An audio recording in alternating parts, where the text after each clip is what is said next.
Chapter 5. Bridesmaids.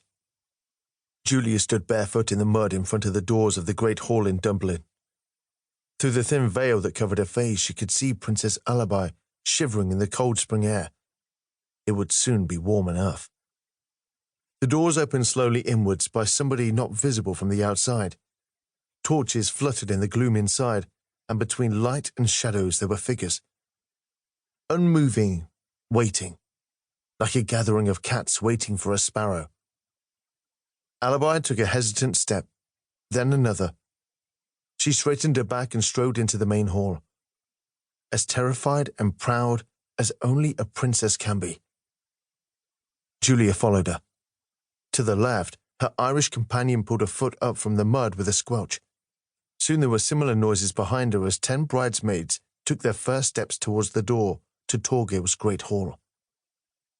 Inside, Julia felt the warmth from the fireplace and the torches, and the cold from the men waiting for them.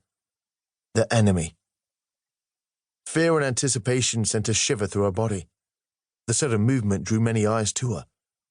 From behind her veil, Julia studied their faces. Closest to her, farthest from the throne, stood 6 tall men with broad shoulders, mighty fists, and golden rings and bracelets. They were veteran warriors, probably of Torgil's herd. The king had agreed that nobody would carry weapons in the great hall on the wedding day. Only the 2 gift swords were exempt from the rule. The union of Torgil's and Princess Ailbi, Sechenal's daughter, sealed the alliance between the Irish and the Northmen. The 2 swords brought peace between the kingdom of Meath, Dubh Linn, and Linn.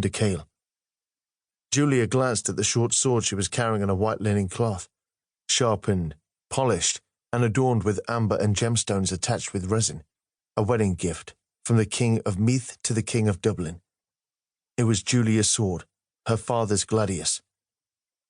The bridesmaid on her left carried a sword that belonged to Kieto Jarl until a slave stole it from him 4 years ago. The Irish had found it, and they would return it to the Jarl as a symbol of their goodwill. Julia had never seen Kieto Jarl before, but it was not too difficult to spot him among the men from the north. The Jarl of Linn was taller than any man she had seen, with blonde hair and a flattened nose. Around him stood a woman and 5 children, the 2 eldest a winter or 2 younger than Julia. Everybody was dressed in beautiful garments adorned with jewelry and brooches. A man with white hair stood behind the largest of the girls with his hands on her shoulders. His inquisitive look and smug smile made Julia nervous. The silence pressed against her chest and made it difficult to breathe. There were 3 dozen people in the great hall, but the only sounds were the fluttering of the torches and the muffled steps of bare feet on the damp earthen floor. The white-haired man lifted one fist from the young girl's shoulder and made a slight gesture with the palm of his hand.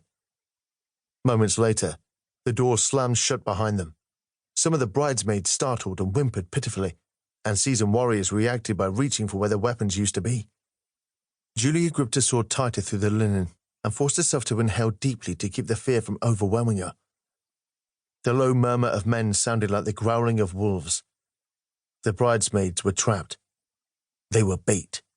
The trap was set. Julia closed her eyes to what was to come. A command, a cry of pain, or the sound of a sword being drawn. Her heart beat once, and again, a 3rd time.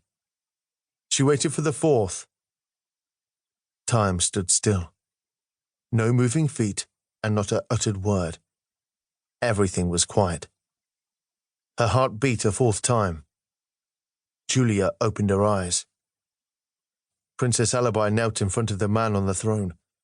Torgil's, king of Dubh Linn, the Northman who had slaughtered hundreds of Irish on his raids.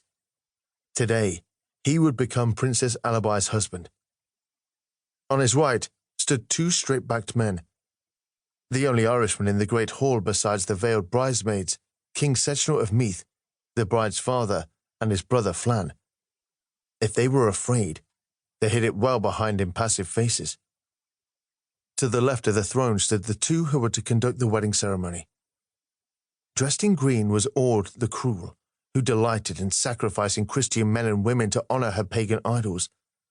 She was rumored to be the most wicked woman who had ever plagued the earth. Beside her stood a young monk with his head lowered,